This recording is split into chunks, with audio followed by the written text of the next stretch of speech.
Prezados alunos, sejam todos bem-vindos. Que essa videoaula os encontre com saúde e paz. Estamos na nossa segunda semana da disciplina de Programação para o Web3 do campus Poços de Caldas, do Instituto Federal do Sul de Minas. Meu nome é professor Elton Adriano e vamos à nossa segunda videoaula da disciplina então. Vamos iniciar a nossa videoaula falando um pouco sobre a arquitetura da informação. Qual a importância da arquitetura da informação, de saber esse conceito para um programador web, né?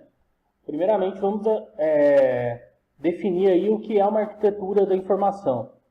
Então, a arquitetura web tem por objetivo criar a estrutura da organização da informação. Ou seja, ela projeta o seu site. Você precisa primeiro desenhar esse site para depois aplicar esse site em um ambiente virtual e testar toda essa estrutura primeiramente num papel, né? Que a gente chama muitas vezes aí também de storyboard. A arquitetura da informação, ela é a prática de projetar a infraestrutura de um website, especialmente a sua navegação. Como a gente disse, né, como eu acabei de dizer, nós primeiro temos que verificar a usabilidade desse site, né, prever todos os cenários, para depois colocar esse site no ar efetivamente e até mesmo começar a desenvolvê-lo, né? Não adianta você ter um projeto muito bom assim em mente, na hora de você passar para o papel, você verificar que ele não será usável, não terá uma aplicabilidade interessante para a resolução do seu problema ou do seu cliente, né? Então, para isso é necessário a gente entender as características do conteúdo que será apresentado. Como a gente fala aqui, ó, volume, formato, estrutura, governança, dinamismo, ou seja, tudo que envolve esse website que você desenvolverá. E as especificações do conteúdo, né? Qual que é o objetivo, qual o grau cultural que esse site atingirá, qual que é a população, se é uma empresa, se é um órgão público, quais as restrições tecnológicas que você passará, tudo isso também é importante o programador se envolver. Muitas vezes, quando a gente participa de um projeto, essa responsabilidade fica muito também para o pessoal analista de sistemas, para quem faz as entrevistas com o usuário especificamente, né? Mas a importância do programador se envolver nessa questão é fundamental, principalmente para depois você não falar, não colocar a culpa em alguém, né, digamos assim, que não consegue desenvolver determinada solução, sendo que você não participou daquilo, né? Você não negou aquela solução logo no início. Então está aí a importância de sabermos definir corretamente o que é uma arquitetura da informação. Adiantando aqui o nosso slide, o wireframe é um outro conceito aí também envolvido dentro da arquitetura da informação. O princípio de wireframe é o mesmo, é muito semelhante ao de um projeto de arquitetura. É um desenho básico, é um esqueleto do site. É elaborado para organizar os elementos e entrarão na estrutura do projeto final. Então, é um desenho do seu site, é um storyboard do seu site. Hoje em dia nós temos aí smartphone, tablets, aplicativos, pulseiras, até mesmo geladeira, né, que estão conectados à internet. Então surge o profissional hoje em dia chamado de User Experience Design, que é um usuário, aí, um programador, um designer super envolvido aí com as novas tecnologias, que consegue traçar qual caminho a gente deve seguir na hora de desenvolver um site, né? Porque hoje em dia não é mais somente para computador, né? Está longe de ser. Computador hoje, na verdade, para a maioria dos usuários, está se tornando uma ferramenta somente de trabalho, né?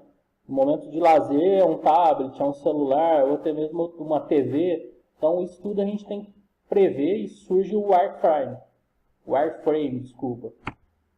Aqui nós temos um exemplo de 2011, tá? Mas serve bem para ilustrar aí. Isso aqui foram quando foram renovar um pouco a aparência do Yahoo, né? Do site aí famoso por e-mail por notícias. Então aqui do lado direito nós temos o desenho do que eles queriam. Então isso aqui houve uma reunião, sentou-se lá a equipe e definiu que o site seria dessa forma. E aqui do lado direito nós temos o site em si desenvolvido. Então isso é a arquitetura da informação, isso é um wireframe. Ou seja, projetar o seu site primeiro em um papel, o seu projeto primeiro em um papel. Papel, quando eu digo, pode ser uma ferramenta de desenho ou assim por diante, né? O importante é você prever quais as funcionalidades do seu site, qual a usabilidade, para que público-alvo e assim por diante. Adiantando aqui então, vamos falar um pouquinho então do conceito de aplicação web. O que é uma aplicação web? Uma aplicação web também é definida em tudo que se é processado em algum servidor. Por exemplo, quando você entra em um e-commerce, ou seja, um site de compra, a página que você acessa antes de vir até o seu navegador é processada em um computador ligado à internet, que retorna o processamento das regras de negócio nele contido. Por isso se chama aplicação e não somente um simples site web. Ou seja, você entrou lá, por exemplo, www.americanas.com.br. Aquilo lá é uma aplicação, está contida em um servidor web, que vai responder para você o resultado lá da sua pesquisa na sua tela. Ou seja, isso daí é processado em um servidor, não é processado no seu computador. Ela é uma aplicação, ela é cheia de regras de negócio, cheia de descontos, porcentagem, fretes e assim por diante. Isso tudo é uma aplicação, não somente uma página web. Qual que é a diferença? Por exemplo, você pode abrir uma página que tenha somente texto, só para você ler uma notícia. Isso não é uma aplicação. Uma aplicação quando envolve várias regras de negócio. Então, a função do servidor web é receber uma solicitação e devolver algo para o cliente. Então, isso é um servidor, é o ato de servir alguma coisa. O browser, que é um navegador, né, o Chrome, o Mozilla e assim por diante, permite ao usuário solicitar um recurso. E quando o servidor responde a uma solicitação, são encontrados recursos como página HTML, figuras, documento PDF. Então, você solicitou, vai te responder com isso o servidor, né? Geralmente, os servidores enviam instruções para o browser escritas em HTML. O HTML diz ao browser como apresentar o conteúdo ao usuário web. Então, existe todo um contexto do que é uma aplicação web, do que é um servidor web. Você entra em um site, essa aplicação é startada, te devolve uma questão, milhares de regras de negócio somente na sua tela, né? Parece um processo simples, mas quando a gente começa a enxergar com olhos de programador, com olhos de designer, começa a enxergar a arquitetura da informação, o wireframe, o que é uma aplicação, você começa a entender um pouco a complexidade e o quão bonito é esse ambiente, né? Não é simplesmente uma página colorida que aparece na sua tela e você dá um clique. É uma função muito legal, muito bacana, que quem é programador, quem almeja ser programador ou conhecer somente um pouco mais, fica encantado. Falando então um pouquinho da programação web, né, especificamente. O computador ainda não entende o que o ser humano fala. Ah, mas professor, eu dou aqui para o meu Google Chrome, ou para o meu Maps, para o Waze, quero ir em tal endereço, ele já me responde. Tá, isso não é entender, né? Ele está programado para tal função, ainda não existe na verdade, né? Mas ainda não está tão desenvolvida a questão da inteligência artificial. Então, o computador precisa de instrução. Então, graças à velocidade gigantesca que um computador possui, né, ele consegue ler 0 e 1, ou seja, ligado ou desligado. É a famosa linguagem binária ou linguagem de máquina. A organização desses números, dessa linguagem forma a linguagem do computador, né, a linguagem em si que o computador entende. Dessa forma, podemos escrever mais facilmente e pedir para uma aplicação traduzir essa linguagem. Ou seja, e aí nós teremos uma linguagem compilativa ou interpretativa. Então, o computador entende somente isso aqui que vocês estão vendo aqui do lado direito. Ó. Então, aqui a gente tem uma tabelinha de equivalência. Né? Ó, o número 76, 77 do computador equivale a esse binário. E assim por diante. Né? Então, essa é a linguagem binária. Para quem nunca ouviu falar, quando você programa o computador, ou quando você dá um clique lá para abrir um Word, um Excel, o computador só entende 0 e 1. É um conjunto de caracteres, a gente chama de ligado e desligado, né? 0 e 1, que faz ele retornar tudo que a gente tem na tela. Então, essa é a linguagem binária.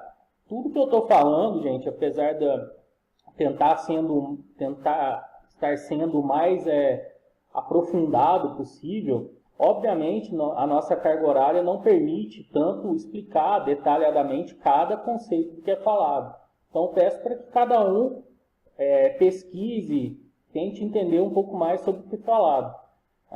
Qual que é a vantagem que eu vou ter nisso, professor? Você vai ter a enorme vantagem de ser um profissional mais bem qualificado perante os outros. Né? Então, seguindo aqui a programação web, o que é uma linguagem compilativa, o que é uma linguagem interpretativa? Então, na compilação, ela é feita toda de uma vez. Ou seja, todo programa é trazido para a linguagem de baixo nível, que é a linguagem que a gente entende, né, que o computador entende mais simplesmente, e pode ser executado indefinidamente, sem precisar ser compilado novamente. Então, é como se um tradutor de inglês pegasse um livro e traduzisse para o português, todo aquele livro. Como, por exemplo, de linguagem de baixo nível, a gente tem os antigos Pascal e C. Certo? Para quem nunca ouviu falar também, dá uma pesquisada aí. Na linguagem interpretativa, a tradução é realizada enquanto as linhas são lidas. Toda vez que uma linha é trazida e executada, é como se um tradutor em uma palestra estivesse traduzindo todo aquele conteúdo para o público. Se o palestrante repetir todo o conteúdo de novo, ou somente uma frase, o tradutor fará essa tradução novamente. Então, se uma linha for lida 1000 vezes em um código, será interpretada e executada 1000 vezes. Como, por exemplo, de linguagem, temos aí as mais atuais, né, o nosso PHP, o Python, o JavaScript. Então, essa é a diferença. Hoje em dia, a internet é toda preparada para a linguagem interpretativa. Tá? Existe uma série de comandos, toda vez que você executa, ela vai ler milhares de vezes aquilo, quantas vezes for necessário. Isso, graças à velocidade que nós temos hoje das máquinas, é imperceptível para nós, né? Falando então um pouquinho especificamente, né, da linguagem PHP, que é a linguagem base da nossa disciplina.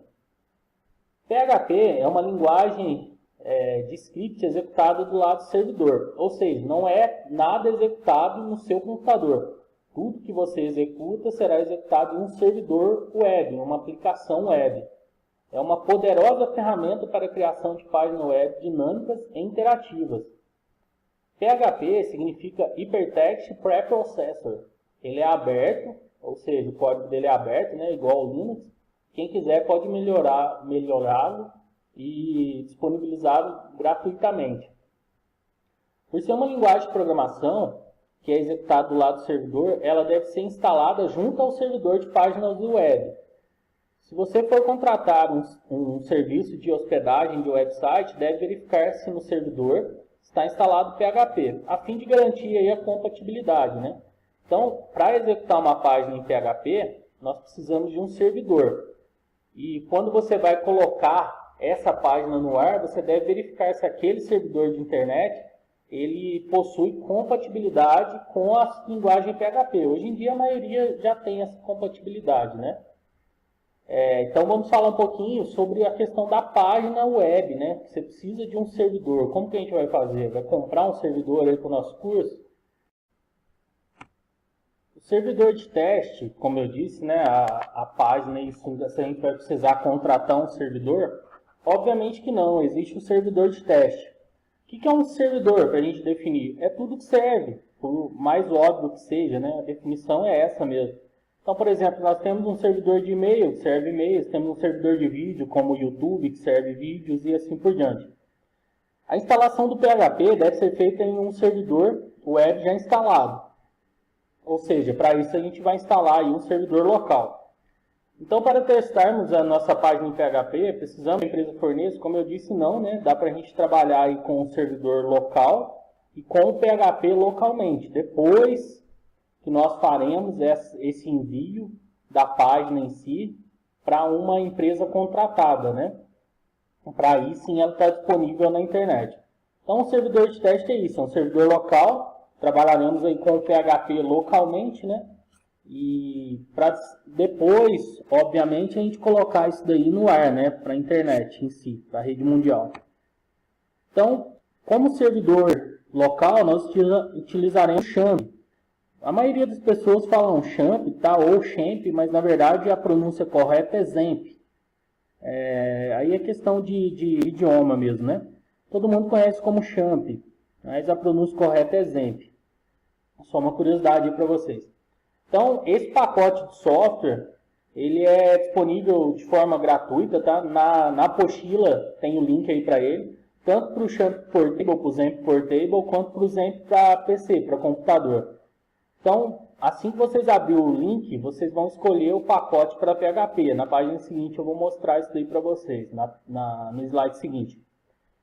No pacote existe o Apache, tá aí a sigla, né? Esse X aqui significa que ele serve para qualquer ambiente. Então, definindo a sigla aqui, é Apache, MySQL, PHP e o Pro, que é a linguagem aí que o criador do PHP se inspirou, né? Então, Apache, MySQL e PHP. Então, existe o Apache, que é um servidor aí de web, né? Um servidor de página web. Existe o MySQL, que é um banco de dados, também para web. E existe o PHP em si, com o PHP-MyAdmin, que vai fazer esse link com esse banco de dados. Então, ó, dentro desse exemplo, nós baixaremos aí 3 aplicativos, 3 aplicações para web. O Apache, o MySQL e o PHP e o PHP-MyAdmin. A instalação é como de qualquer software, tá? Criei aqui uma GIF que representa bem isso para vocês.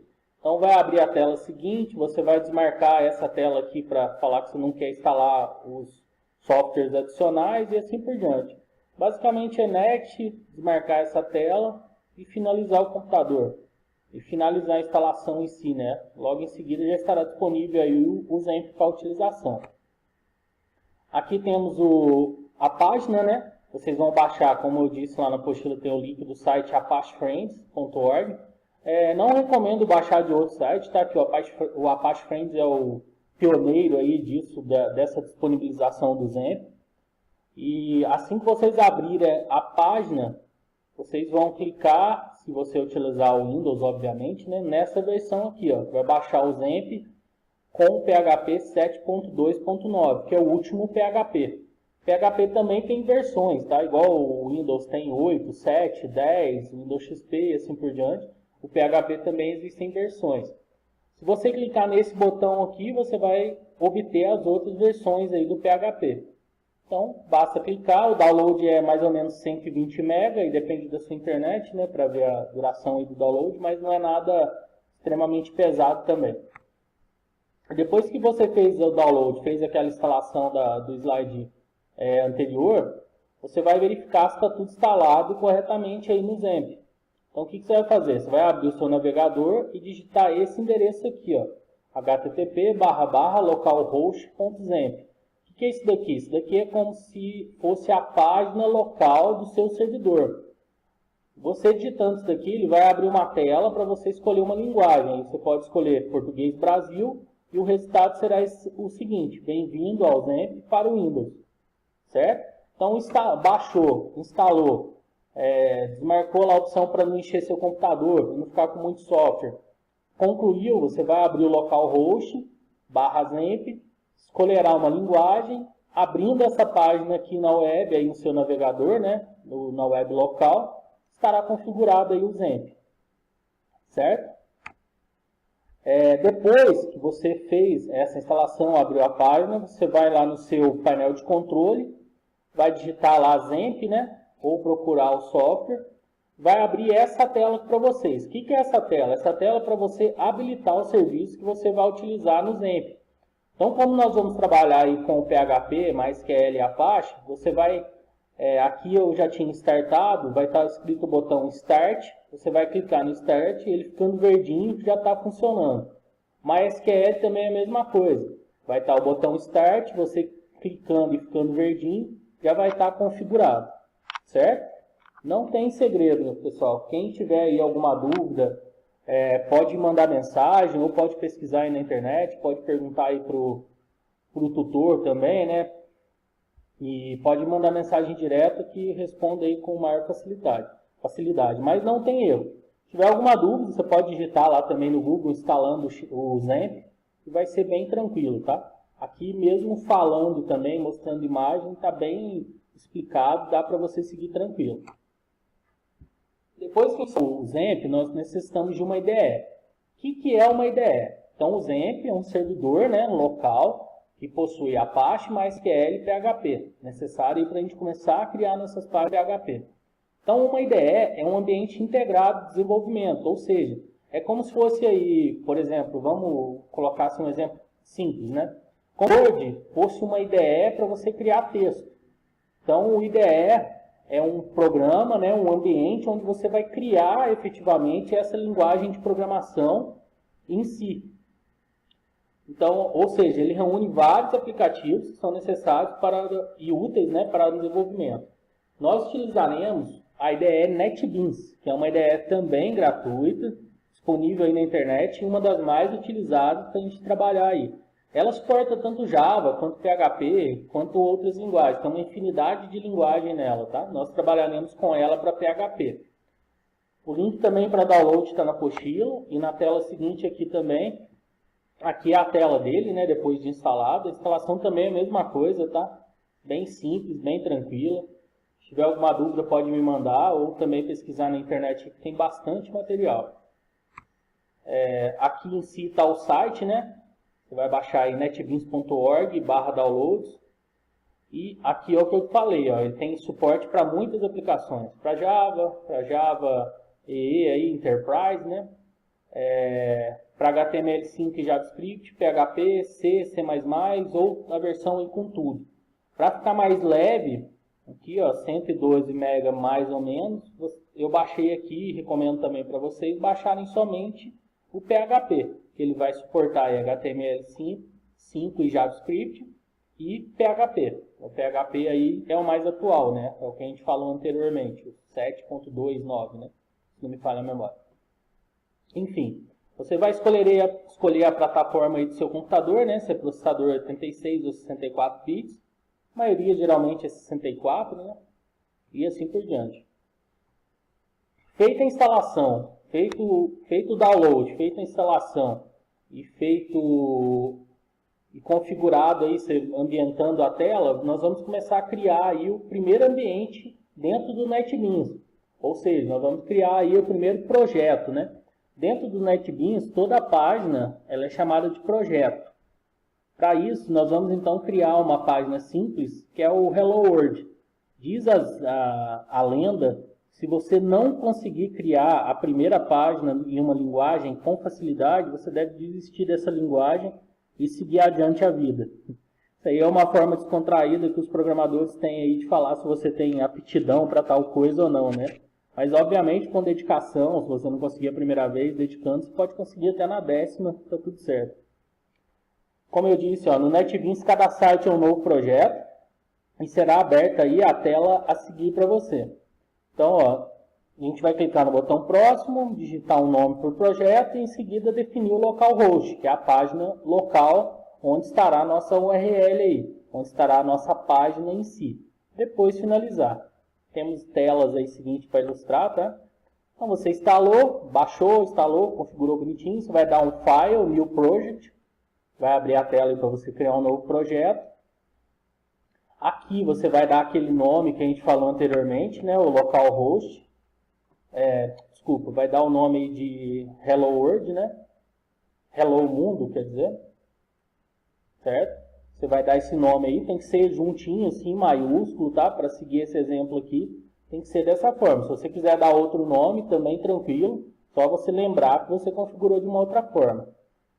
Então, vai dar o nome, né? Que está o local, aquele conjunto de caracteres que a gente falou na aula anterior, que é o mais utilizado aí hoje em dia para páginas web, o UTF-8. Logo em seguida, você vai definir que você quer um site local, e colocar aí a URL da sua página, o local em si da sua página. Aqui nessa tela eu tinha criado localhost, new, PHP project, mas a gente pode criar aí, por exemplo, primeira página, hello world e assim por diante. Como eu disse, você pode colocar o nome que você quiser, desde que você lembre que colocou esses nomes, para na hora de testar a página você não ficar confuso. Então, gente, ó, baixou o NetBeans, instalou, vai abrir a página, dá um New Project, você vai escolher lá, se você baixou a opção PHP, você não precisa escolher mais nada, já vai estar escrito lá para você que o site será em PHP. Vai dar um nome para ele, aqui a gente vai dar o nome de Hello Mundo, depois definir esse localhost, que é a página local, e finalizar. A tela do NetBeans, a primeira tela que abrirá será essa. É aqui que a gente vai fazer a mágica acontecer. É aqui que nós trabalharemos, criaremos aí um software.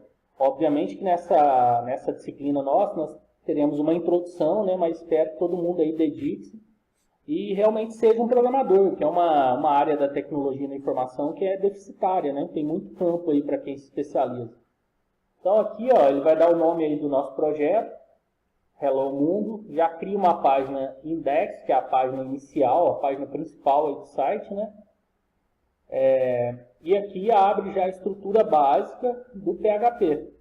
HTML, read, como a gente falou na aula lá de HTML, na aula passada, conjunto de caracteres, o title, fechou aqui o cabeçalho, o corpo, e aqui em si nós criaremos a página dentro dessa estrutura aqui PHP. Os códigos que a gente vai citar aqui na página simples aqui de demonstração, nós falaremos mais na próxima aula, tá? A próxima aula é toda sobre códigos, sobre comandos dentro do PHP. Então, nós vamos criar uma página simples. Você vai digitar aqui dentro desse corpo do PHP o comando echo, que é um comando aí para escrever na tela, digamos assim, né? E configurar também esse pezinho aqui que a gente viu na aula de HTML, na aula passada, alguns exemplos, né? Que é um parágrafo. Então, vai ficar essa estrutura aqui, ó, da sua página. Digite isso daí e salve esse projeto com o nome que você quiser, certo? Lembrando sempre, salve com o nome que você quiser e anote esse nome aí para na hora de testar não ter problema você não achar o local. Criada essa página, salvada essa página, nós vamos testar o ambiente NetBeans. Você vai abrir o seu navegador e digitar o seguinte endereço. Se você configurou igual a mim, vai estar o seguinte, localhost /hellomundo.php ou então https /127.0.0.1 /hellomundo. Qual que é a diferença? Aqui está o nome e aqui está o endereço IP da página local. Certo? Você deu um Enter depois de digitado isso, se tudo foi configurado corretamente, vai estar isso daqui no seu navegador, esse endereço, e estará escrito aqui a sua página Hello Mundo, Olá Mundo, né? Aqui foi o que a gente digitou dentro do texto aqui, né? Do eco para printar na tela. Certo?